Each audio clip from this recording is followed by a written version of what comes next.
Buenas noches, queridos amigos, queridas amigas de Rompe el Muro. Un gusto estar con ustedes otro jueves en un diálogo con la educación. Hoy vamos a conversar sobre el campo educativo y la profesionalización docente. Diversas reformas normativas e institucionales han incidido en la formación inicial docente en el Ecuador. La transformación constante de los marcos curriculares y de los perfiles profesionales del magisterio en el Ecuador responden a una serie de decisiones institucionales que buscan modernizar la profesión y estandarizar procesos de selección, formación y evaluación del magisterio. Todas estas dinámicas han tenido efectos y ofrecen a su vez insumos para diseñar políticas públicas coherentes con la diversidad sociocultural, institucional, territorial y con los cambios que ocurren cotidianamente en el país. Esta noche conoceremos más sobre esta temática que desde una investigación que la lleva a cabo Danilo Reiván, investigador doctoral del área de educación de esta universidad, a quien damos la bienvenida. ¿Quién es Danilo Reiván? Danilo Reiván Garnica es licenciado en Ciencias de la Educación Básica por la UNAE, la Universidad Nacional de la Educación. Es magíster en Investigación en Sociología Política por Flaxo, Ecuador. Magíster en Educación con mención en Gestión y Liderazgo por la UDA, la Universidad de la SUAY. Actualmente cursa el doctorado en Educación en la Universidad Andina Simón Bolívar. Es docente de la UNAE. En esta institución también ha asumido funciones de apoyo académico y gestión universitaria. Participa en diversos proyectos de investigación vinculados a la formación inicial docente, la práctica preprofesional, las políticas educativas y los procesos de desarrollo profesional del magisterio. Un gusto tener a Danilo Reiván esta noche para conversar sobre este tema importantísimo. Un gusto tenerte aquí. Muchas gracias, Alexis, por el espacio y bueno, dispuestos a participar en este proceso formativo, en este espacio de diálogo. Súper, arrancamos entonces con este diálogo y quizás con una pregunta, o sea, una investigación doctoral tiene unos títulos amplios. ¿Por qué? Por las especificidades. ¿Cuál es el título completo de tu investigación y por qué escogiste este tema? Un poco se explicaría desde tus intereses académicos. Pero claro que sí. Bien, el tema como tal, el título como tal, se denomina Campo Educativo y Profesionalización Docente, disputas históricas por el perfil docente ecuatoriano. ¿Por qué escogí o por qué mi objeto de estudio es la formación docente y abordando en este sentido, entendiendo a las disputas? Porque en los documentos, en las investigaciones de reciente data, que hablan sobre el proceso o sobre el proceso histórico de la formación docente, lo hablan mucho desde una línea muy descriptiva, muy continua en términos de genealogía, pero no en un sentido estructural y relacional. ¿A qué me refiero con esto? Es decir, que no se entiende los procesos formativos como tal, o la formación inicial docente como tal, como un proceso de disputas, sino más bien se lo he ido entendiendo más bien como un sentido de reformas. Pero a la vez, ¿por qué abordar desde un sentido relacional? Porque en este sentido, entendiendo a la formación docente como un campo social, determinamos que se ha ido construyendo el perfil docente a partir de relaciones y tensiones y conflictos de interés y de poder. A lo largo de los años, a partir de ciertos gobiernos, de ciertas iniciativas en cuanto a la formación docente, ha habido cambios abruptos. Y en ese sentido, el interés es diversificar y sobre todo tener una connotación de qué significa ser docente en la actualidad. Pero para ello tenemos que entender este registro histórico que ha venido estructurando este campo como tal. Tú mencionas la palabra tensiones, disputas, por supuesto, y relaciones. Me parece un enfoque sin duda muy importante, una perspectiva. Pero, ¿qué disputas podrían mencionarse en este tema? Bien, entendiendo históricamente lo que se concibe como la formación docente en nuestro país, hay que hacer un poco un recorrido histórico, ¿no? Pasamos de las famosas escuelas normales, después llegamos a la cuestión de los institutos pedagógicos, después a los institutos superiores pedagógicos y posteriormente aglutinamos la formación docente en los ámbitos del tercer nivel. En todo este proceso, cuando hablamos de disputas, entendemos al espacio social educativo en donde convergen gremios donde converge el Estado como tal. También tenemos, en este caso, instituciones, se podría decir, internacionales, organismos internacionales, en los cuales se han disputado por cómo se debería formar al docente ecuatoriano. Cuando hablamos entonces de disputas es entender estos abanicos de posiciones para llegar hasta la actualidad, porque si nosotros entendemos un poco estos rastros históricos, vamos a ver que el perfil profesional y la formación docente como tal viene estructurado e interrelacionado a partir de estas posiciones. Entonces es interesante ver que a partir de estos conglomerados, de estas posiciones, cada grupo trata de legitimar su posición del deber ser. ¿Cómo formar a un docente? Me traes a la memoria algunos procesos, ¿no? Los IPETs, los institutos pedagógicos, que fueron eliminados, ¿verdad?, desde la legislación, desde la LOEI, si no me equivoco, y la formación docente se encargó a las universidades, la UNAE, pues, se creó constitucionalmente para ello. Pero voy a ser abogado del diablo y varios docentes y los resultados de INEVAL ven que mejor estábamos con los profesores formados con los IPET que con los profesores formados actualmente. ¿Es así o bueno, lo dicen los datos de INEVAL en las estadísticas de estudiantes, ¿no? Claro, exactamente. Pero también es de esos procesos formativos docentes. Claro, pasa? Exactamente. Es interesante, ¿no?, estas reformas. Con el hábito un poco, o con la noción de la modernización de la formación docente, de la modernización del sistema educativo ecuatoriano, algo que pasó en nuestro país, bueno, en otros estados latinoamericanos, es la importación de ideas, ¿no? ¿A qué me refiero con esto? Bueno, nosotros tradicionalmente en Latinoamérica tenemos las famosas escuelas normales, ¿no?, las normalistas, que posteriormente se generaron o se convirtieron en institutos pedagógicos.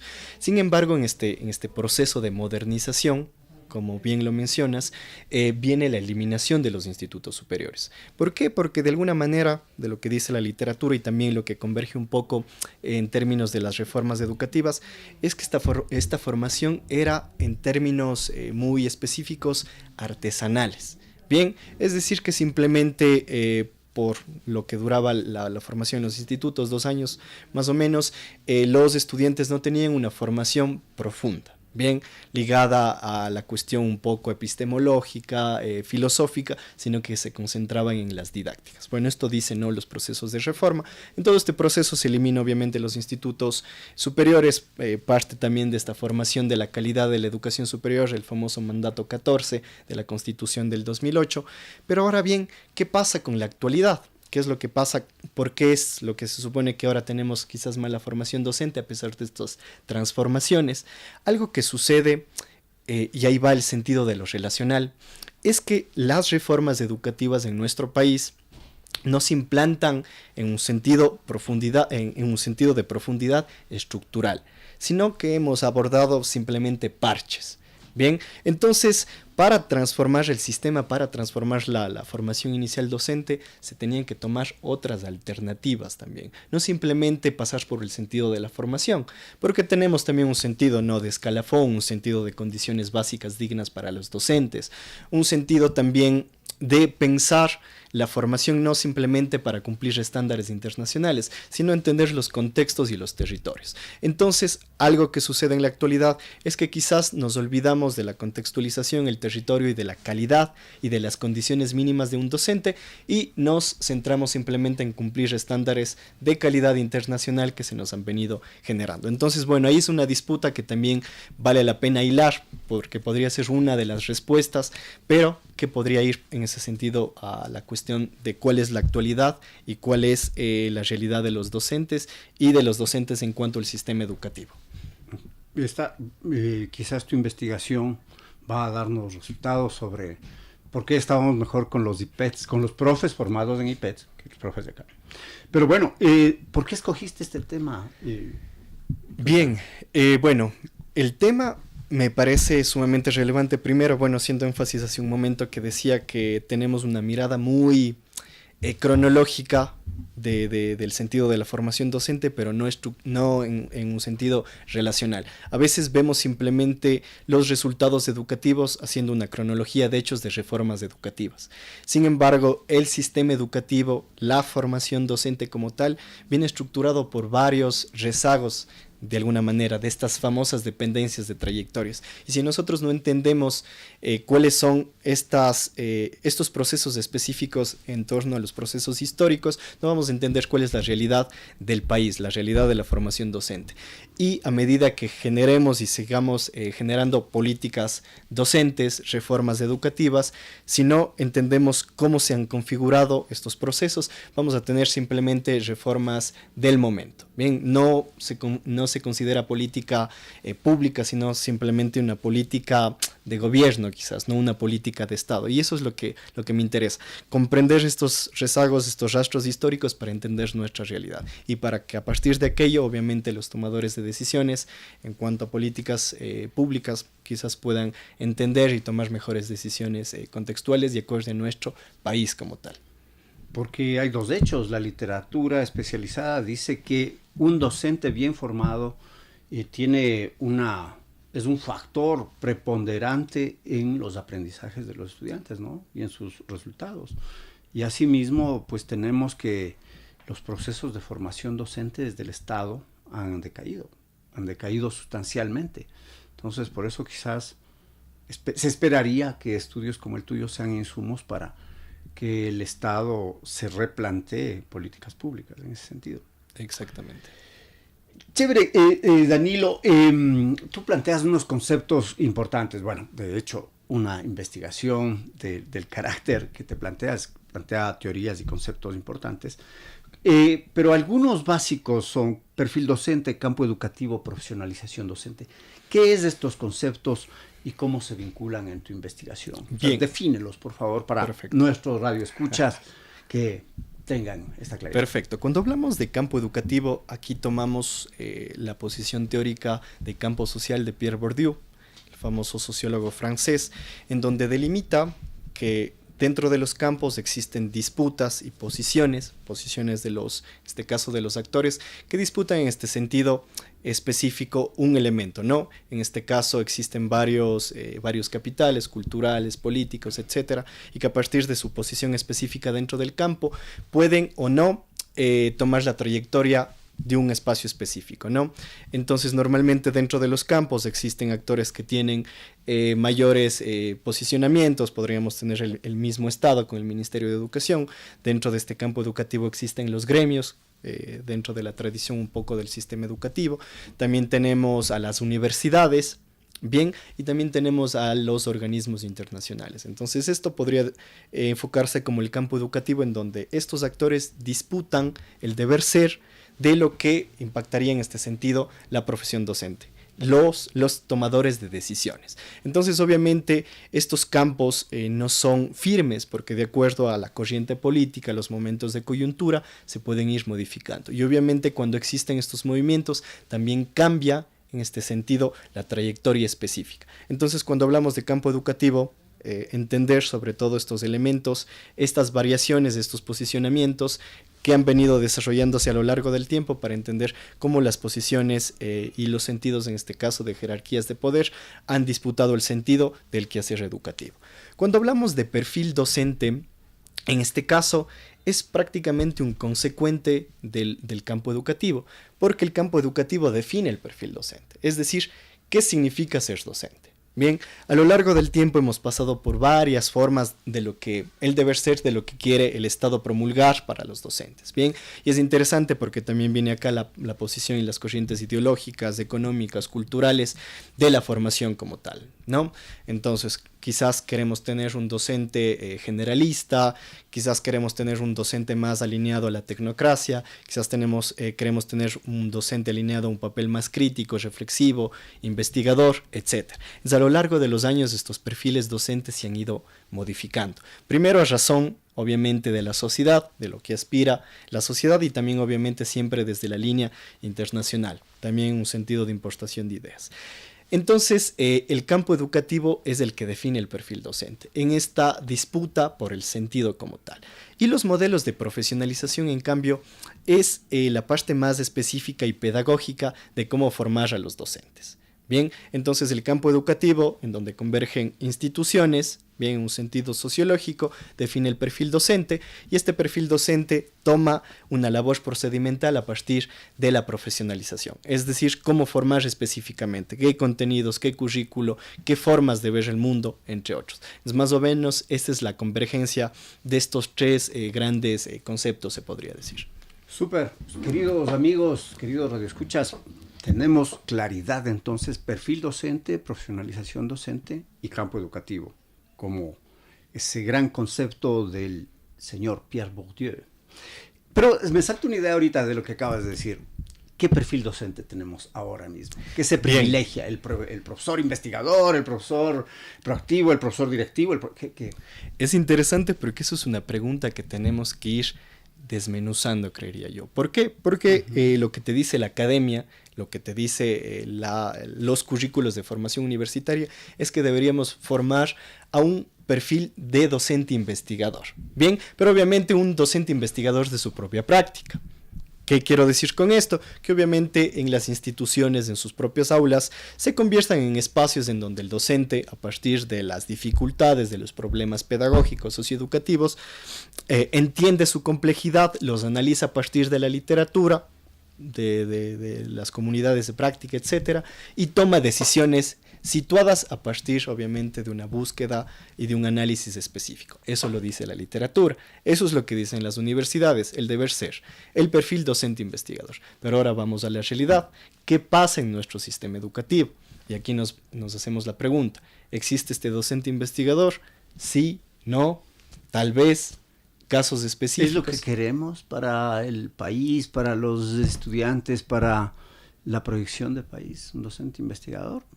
Y mientras les llenamos de carga burocrática y de papeleos y de las evaluaciones sumativas de uno y con 60 en la clase, ¿no? Exactamente. También. Entonces vamos a un hecho de lo que nos dice el sistema, pero también el sistema en un sentido universitario, ¿no? La academia se podría decir, pero al contraste del sistema de educación, sobre todo pública, ¿no? ¿Qué pasa? Pues aquí viene una tensión entre estos dos sistemas. Lo que se supone que tenemos que formar, pero vamos a la realidad. Y es lo que decías, las tensiones Exactamente. en las relaciones. Conversamos sobre el campo educativo y la profesionalización docente con Danilo Reiván.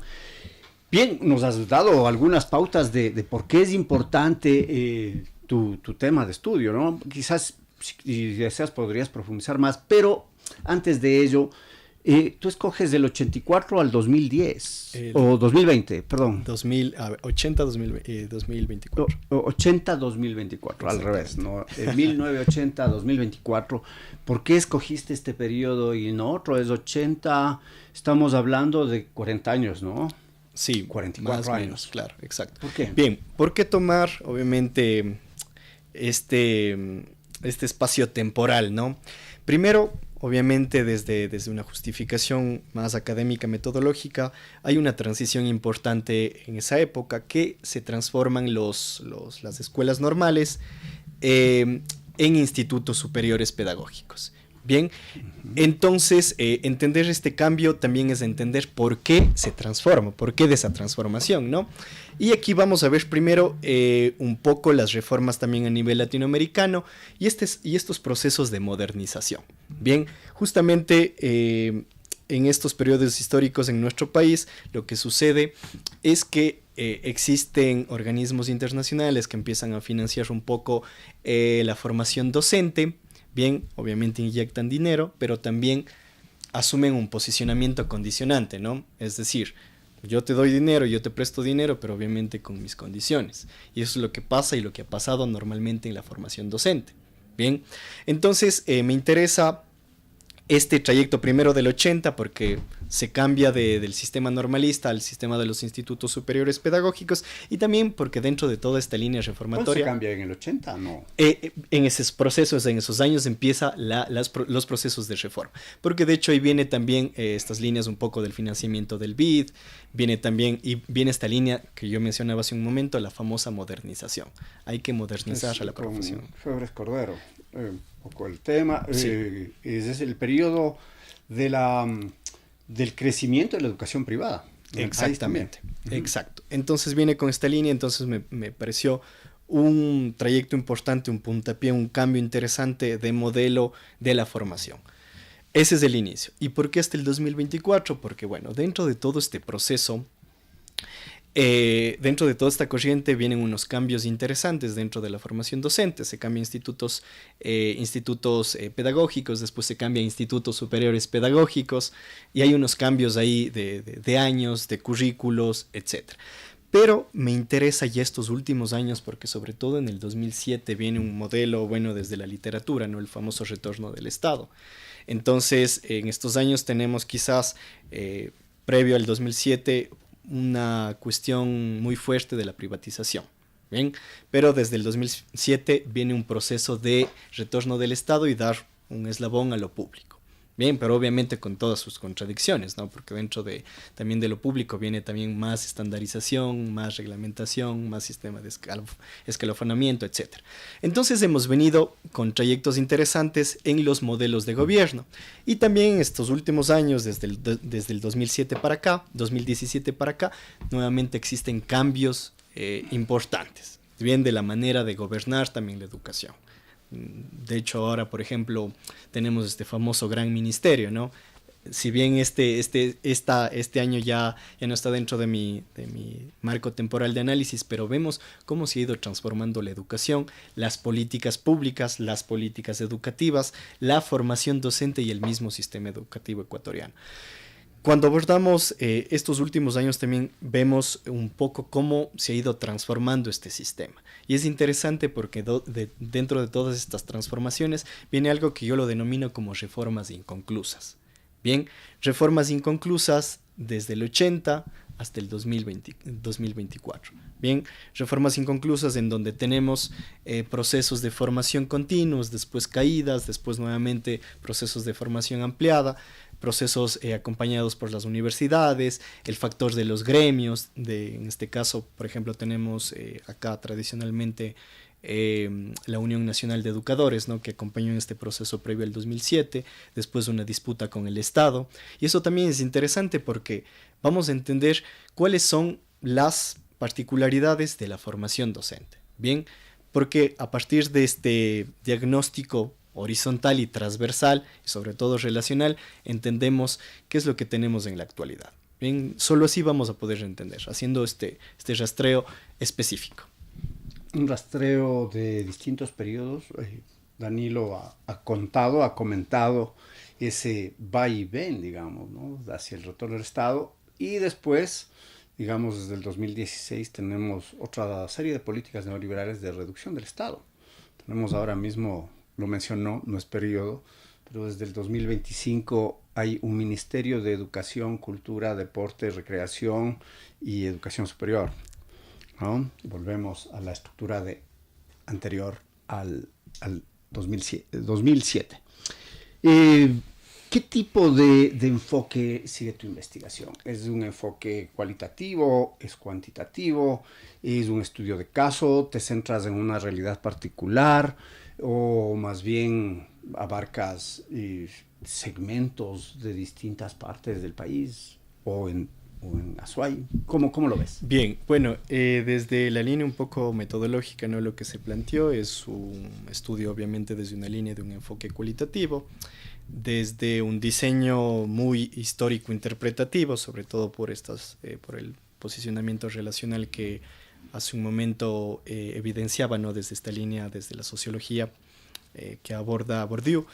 Y lo que interesa acá, o el objeto de estudio, es la formación docente. Bien, en este caso para la investigación se va a concentrar sobre todo en la formación de la educación del docente, de la formación de educación básica. ¿Por qué? Porque obviamente cuando hablamos de escuelas normales, de institutos superiores, en esas instituciones se formaban a los famosos docentes generalistas. Bien, es decir, a los... Primero a sexto grado. Exactamente. Entonces ahora... Hasta décimo. Primero hasta décimo. Exactamente. ¿No? Tercer curso de ese tiempo. Exactamente. Bien, el bachillerato normalmente funcionó igualmente haciendo un poco del recorrido histórico ya desde una formación universitaria. Bien, pero estos históricos, sobre todo de la formación docente de educación básica, es desde la tradición normalista ahora a las universidades que aglutinan nuestro proceso. Bien, dentro de esta línea un poco lo que interesa es profundizar desde este sentido histórico, relacional, también utilizando en este caso famosas técnicas, por ejemplo, del bricolage metodológico que habla Lévi-Strauss, ¿no? Que se tiene que tomar técnicas específicas acorde a la información que se va abordando y encontrando. Porque en este caso, cuando hablamos de investigación histórica, tenemos que ocupar mucho el material histórico, bien, hemerotecas, registros, etc. Pero para ello, a medida que avanzan las búsquedas, se tiene que ir tomando decisiones también metodológicas a la par. Bien, dentro de todos estos elementos también abordo una parte cuantitativa, pero no desde un enfoque mixto, sino más bien utilizar datos cuantitativos para, en este caso, responder a ciertas preguntas. Desde esta línea, la cuestión más cuantitativa. De evaluación, de evolución. Perdón. Exactamente, sí, exactamente. Pero no caemos en un enfoque mixto, sino más bien utilizar datos cuantitativos, claro, para el proceso de triangulación. Uh-huh. ¿Y cómo vas a hacer? ¿Tienes estadísticas? ¿Es una investigación de entrevistas? ¿Es una investigación en una realidad geográfica, en varias realidades geográficas? ¿Cómo te has planteado? Bien, perfecto. En este caso, no me estoy concentrando en una realidad específica, digamos que Azuay, Cañar, Pichincha, sino el sentido nacional, primero para entender el proceso de reformas, porque el proceso de reformas parte no de una línea del Estado que delimita cómo se tiene que generar los procesos de la formación docente, las políticas docentes, entre otros. Bien, entonces, un poco en términos ya procedimentales de cómo va a ser este trayecto de investigación, la primera parte es la reconstrucción de hitos históricos, normativos, institucionales, económicos, etcétera, desde el 80, obviamente, hasta el 2024. Bien, a partir de reconocer estos hitos normativos, también lo que se genera, que es el segundo objetivo de investigación, es entender estas concepciones de formación a lo largo de las épocas. Bien, ¿cuáles son las formas del entendimiento de las concepciones de formación, del perfil docente, de los procesos de profesionalización? Bien, a partir de ello, obviamente, cuando tengamos esta información, bueno, que ya le he venido desarrollando, esta información primaria, viene el proceso, ¿no?, de las entrevistas un poco. Sobre todo las entrevistas a las personas o a los tomadores de decisiones, bien, que normalmente han disputado el sentido de la política pública, de lo que es construir una ley orgánica de educación, bien, de lo que es construir un sistema de formación de educación superior, bien, los que disputan un poco en términos ya normativos estos elementos. Bien, entonces, posterior a ello, algo que se pretende hacer, que es parte del último objetivo, es examinar un poco las mallas curriculares de la formación actual y de los institutos superiores. Bien, para entender cuáles son los cambios también, porque nosotros obviamente al entender las concepciones de educación tenemos que eso visibilizar en algo. Bien, ¿y cómo se lo puede visibilizar? Primero, en este caso obviamente en cómo se concibe, en el proyecto de país que se tiene en la época específica, pero también en el currículo, bien, en los proyectos curriculares de las universidades, porque ahí vamos a entender en qué se concentra más la formación, si quizás más investigación, más didáctica. Ahora, por ejemplo, vemos elementos interesantes que entra el mercado, el famoso emprendimiento, porque es parte, ¿no?, del sentido específico de un proyecto político, ideológico, que se transmite en las universidades. Y de hecho es interesante porque las universidades mismo, la cuestión de aprobar un proyecto curricular pasa por el Consejo de Educación Superior, es decir, que no tienen una autonomía como tal, ¿no? Y este Consejo de Educación Superior delimita elementos específicos para la formación. Entonces, al entender este trayecto metodológico, este trayecto de procesos como tal, vamos a tener en cuenta un poco este macro elemento que es el perfil docente en el Ecuador contemporáneo. Usted está escuchando Rompe el Muro, el programa educativo de Radio Voz Andina Internacional. Esta noche conversamos con el candidato doctoral Danilo Reiván sobre su investigación, el campo educativo y la profesionalización docente. Un poco, Danilo, tú ya mencionaste, desde a partir de la organización del enfoque, ya los objetivos. Y específicamente, ¿cuántos objetivos específicos tienes? Bien, redundando. Tengo 4 objetivos específicos. Bien, en términos muy generales, el primero, reconstruir hitos normativos, institucionales, etcétera. Segundo, identificar concepciones de lo que implica ser docente, el perfil docente. El tercero es analizar las disputas, bien, las disputas de poder, jerarquías, posicionamientos en cuanto a este espacio socioeducativo. Y el último es examinar la cuestión de los currículos de las instituciones de educación superior.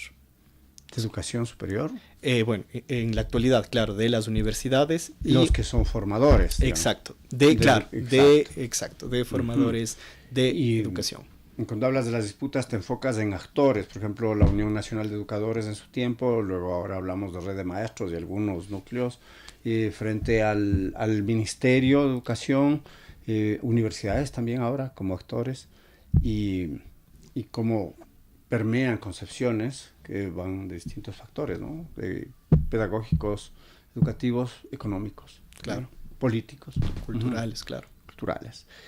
¿Cómo organizaste teórica y metodológicamente la investigación? Mencionaste de inicio a Pierre Bourdieu, entonces podríamos hablar de que tenemos como una teoría, Pierre Bourdieu, pero más bien cuéntanos tú, ¿qué teorías general, sustantiva, qué enfoques, cuál es tu objeto de conocimiento, de trabajo, etcétera? Bien, como mencionaba, el elemento más fuerte, en este caso el marco analítico como tal, tomamos en cuenta la teoría de Pierre Bourdieu, el campo social, las cuestiones de violencia simbólica, del hábitus. ¿Por qué interesante el hábitus docente? Porque al entender cómo se visibiliza, en este caso la profesión, también existe un trayecto para el docente.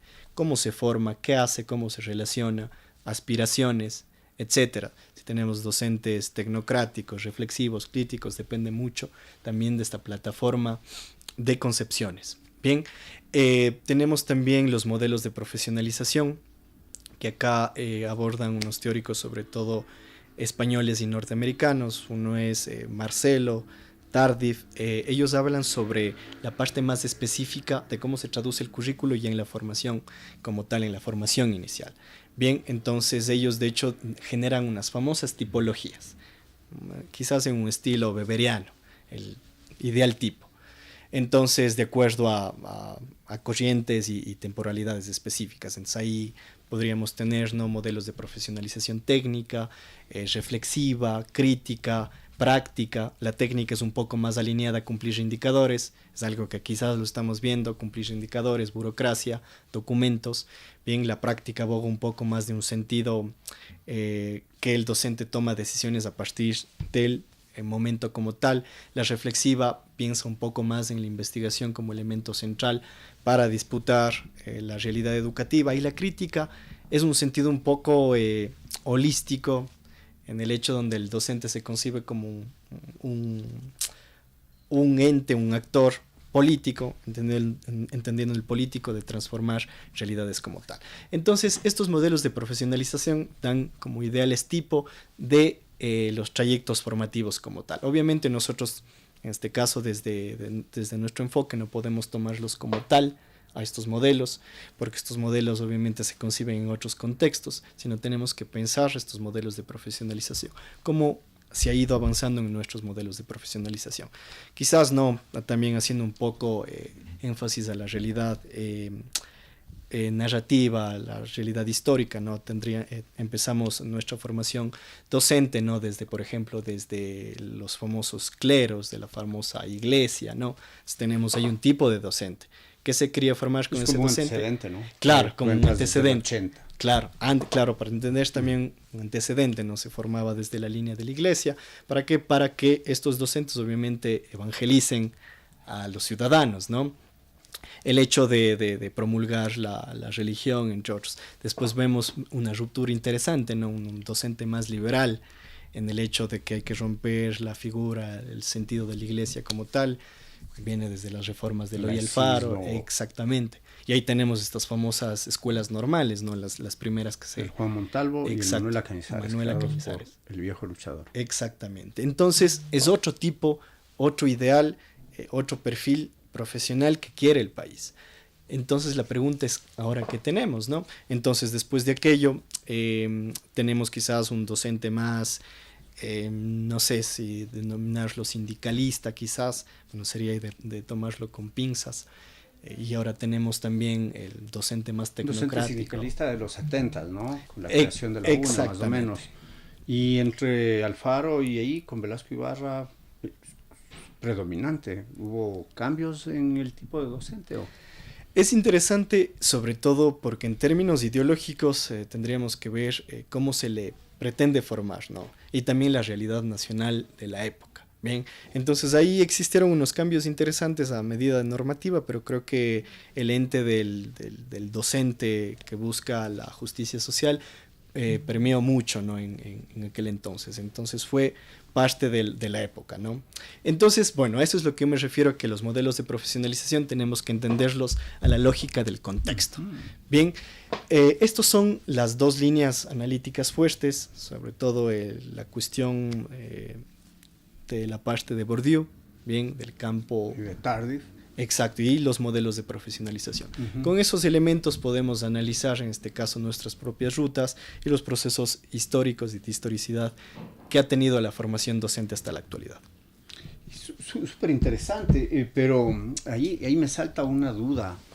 Es que duda, es una reflexión que tú que estudias esto. No hace mucho, si hablamos no hace mucho, hace unos 40 años, el docente era una autoridad, especialmente de la ruralidad. Claro. Del barrio también, pero en la ruralidad, en la comunidad, en la parroquia, era una autoridad. Él, el teniente político, el cura, el médico, eran las voces cantantes. Y las voces determinantes, la voz de la salud, la voz de la ciencia, la educación, la religión. Me explico los roles. Exactamente. Pero ahora no pasa nada. ¿Qué ha ocurrido? Es interesante. Primero, yo creo que hay el factor sociológico de entender nuestra contemporaneidad, ¿no? Si podríamos tomar un poco este concepto de la famosa modernidad líquida, ¿no? Que es lo que tenemos en la... Bauman, claro, Sigmund Bauman, que tenemos en la actualidad. Pero bueno, esa es una lectura un poco transversal, ¿no? Pero ¿qué pasa en cuanto a la formación docente?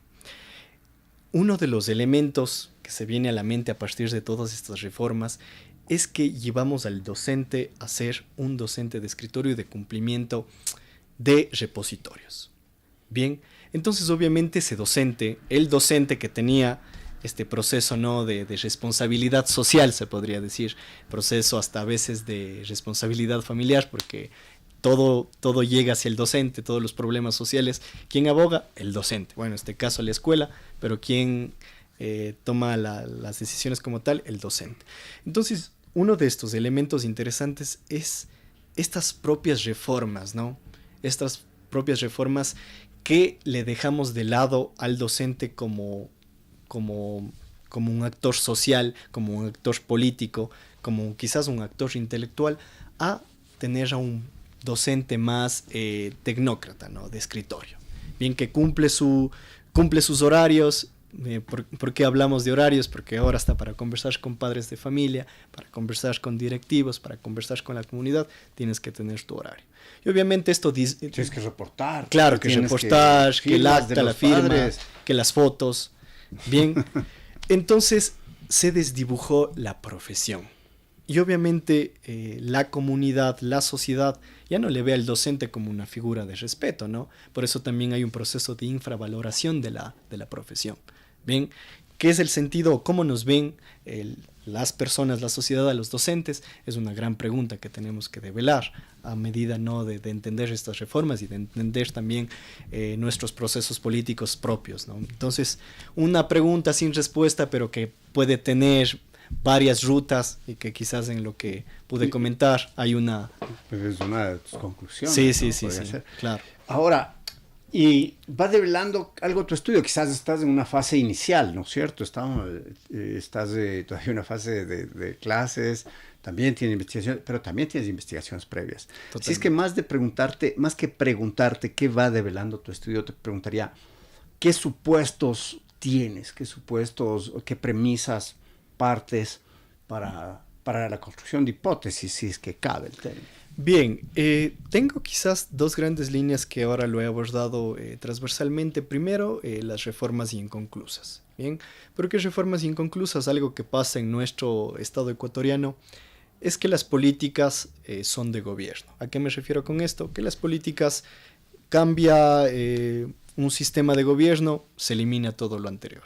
Bien, entonces obviamente tenemos reforma tras reforma tras reforma inconclusa. Entonces en la cuestión de la formación docente también pasa, o en el sistema educativo como tal, pasa. Se ha venido evidenciando estos rastros históricos. Y obviamente cuando hablamos de reformas inconclusas, no abordamos y no tomamos decisiones para transformar la parte estructural, en los sentidos estructurales de la formación de la sociedad, sino tomamos decisiones simplemente lo que se ve, ¿no? La parte más visible. Entonces tomamos decisiones para mejorar el currículo, mejorar la formación. ¿Qué hago con mejorar la formación? Te doy cursos. Y el curso te garantiza que cambies la formación. Pueden decir que sí, pueden decir que no, depende mucho, ¿no? De cursos, métete a la plataforma. Claro, ahora tenemos la plataforma. Un curso, preguntas de ABCD, de opción múltiple. Claro. Listo, Entonces, lo lograste, no lo lograste, hazlo de nuevo. Ya, listo, chao. Claro. Es un proceso de formación docente. Entonces es interesante por ese lado, ¿no? También hay que pensar si el cambio, algo que tú mencionabas hace un momento, si el cambio a transformar la parte de la educación básica al ámbito universitario realmente sirvió, no sirvió, qué resultados tenemos. Bien, entonces parte de estos elementos son las reformas inconclusas y se podría decir, la dificultad de que un sistema pensado, estructurado, cobre relevancia. Bien, porque también partimos de un montón de importaciones de ideas de otros sistemas educativos, ¿no? Nosotros en estos últimos años, bueno, ya quizás ahora ya no se discute mucho, pero tratamos de tomar experiencias de otros países, con mundos, con contextos, con ciudadanos totalmente diferentes. Entonces, claro, te traigo el modelo finlandés y te instauro en el país. Ponlo a funcionar. Bien, entonces parte de las premisas es entender las reformas inconclusas y estas diferencias específicas del contexto. Y otro elemento interesante es las tensiones entre estos dos mundos, la educación superior y el Sistema Nacional de Educación, de cómo se lo define en la Ley Orgánica de Educación Intercultural. En las universidades se puede pensar la investigación, la formación holística, nuevas competencias, bueno, tomando en cuenta estas mismas connotaciones que ahora asume la Universidad Ecuatoriana, de que hay que formar por competencias, por casos, etcétera, ¿no? Pero otra, la realidad del Sistema Nacional de Educación. Entonces, si yo formo a un docente investigador, a un docente holístico, con un sentido de pertenencia fuerte en la educación, pero me llego a un sistema obtuso, a un sistema muy tradicional, en donde obviamente la parte no normativa desde el Ministerio de Educación te dice que llenes documentos, te dice que llenes informes, que el seguimiento, etc. ¿Cómo voy a innovar? ¿Cómo voy a hacer investigación si no tengo condiciones mínimas de vida, ¿no? Y hablo de condiciones mínimas de vida porque también un docente tiene procesos sociales, familiares, etcétera, ¿no? Y que a veces el mismo hecho de este sistema abordan y rebasan estos sentidos también de la individualidad. Entonces, por ahí vamos en este sentido de premisas, entender primero las reformas inconclusas y segundo estos dos choques de mundos, ¿bien? Porque no estamos teniendo en este caso una incidencia real, porque tratamos de reformar la educación superior y también tratamos de reformar el Sistema Nacional de Educación, pero estos mundos no se conectan. Y obviamente tenemos los resultados que podemos ir visibilizando en la actualidad. Importantísimas asunciones para plantear de un tema que serán contrastadas, categorías que serán reforzadas o quizás desechadas desde el proceso investigativo. Totalmente. Pero, ¿cómo ves que los resultados de tu investigación incidirán en mejoras a la educación? Bueno, incidir en mejoras en la educación no depende necesariamente del investigador, claro, ¿no? Depende de los decisores de política. Totalmente. Justamente ayer conversaba con unos colegas, teníamos una discusión de cuál es el impacto, ¿no? Últimamente el impacto se ha tornado la palabra mágica. Impacto en la docencia, impacto en la investigación, impacto en la publicación. Entonces, bueno... El desafío y el impacto. Exacto. En este caso, obviamente, como investigador, lo que uno en algún momento espera es que los tomadores de decisiones, los técnicos, los articuladores de políticas, lean las investigaciones. Exacto, y que tomen decisiones a partir de la investigación, algo que no pasa en nuestro país. Bueno, y no solo en nuestro país. Entonces, lo que uno espera en un sentido ya muy específico es aportar un poco al debate de la formación docente. Cómo transformar la formación docente. ¿Y por qué hablo de cómo transformar la formación docente? Y recupero una idea que mencioné hace un momento, es que el docente es el colchón de los males sociales. Bien, ¿a qué me refiero con esto? Vino la pandemia, ¿quién tenía que solucionar los problemas educativos? El docente. Bien, cambios tecnológicos, inteligencia artificial, el docente. Mercadotecnia, mercado, emprendimiento, el docente. Y claro, obviamente los tomadores de decisiones, algo que normalmente pasa es que simplemente parchan. Bien, tengo necesidades de formación en tecnología, te voy a parchar con esto. Bien, tengo necesidades de formación para la empleabilidad, te voy a parchar con el otro. Y obviamente estos parches, ¿quién asume? El docente. Pero obviamente cuando se piensa un poco en un sentido estricto de política de formación docente, hay que entender las realidades y qué ha fallado en nuestro país. ¿Qué es lo que quizás se puede recuperar? Y obviamente para los tomadores de decisión, ojalá en algún momento tengamos la soltura y sobre todo volvamos a los procesos de entender al Estado. La política pública, no lo que dice el deber ser de la política pública. Entender el diagnóstico situacional de un contexto, de una sociedad para tomar decisiones y mejorar la vida de los ciudadanos. Bien. Súper, fantástico. Ahora, algo que quisieras mencionar, que no hemos tratado en esta entrevista, algo que quisieras recalcar o un mensaje a nuestros escuchas. Bien, para cerrar un poco, volver al tema de la educación, volver al tema de las políticas públicas, siempre será importante porque cuando entendemos la realidad social que vive nuestro país, vamos a poder pensar en mejoras para nuestro devenir. Bien, y que en muchas ocasiones, si bien la política de formación, la educación como tal depende del Estado, también vale la pena asumir estas posiciones como docentes. Yo en este caso soy docente, ¿no? Asumir nuestro nivel agencial. ¿Qué hacemos por la educación? Tenemos el sistema, tenemos el mundo, tenemos el Estado, tenemos la normativa y tenemos obviamente estos brazos invisibles en medio de todos los procesos educativos. ¿Qué hacemos como docentes? Y parte de aquello es entender el sistema y ser parte de un sistema que también podemos transformar. Ojalá que sí. En efecto, este programa lo escuchan docentes, estudiantes, padres de familia, gente interesada en la educación. Muchas gracias, Danilo, por este diálogo. Muchas gracias a ustedes, amigos y amigas que cada jueves se dan cita en Radio Voz Andina Internacional para Rompe el Muro a las 19:30. Les espero el otro jueves para otro diálogo con la educación, otra investigación doctoral de otro de nuestros doctorandos del área de educación.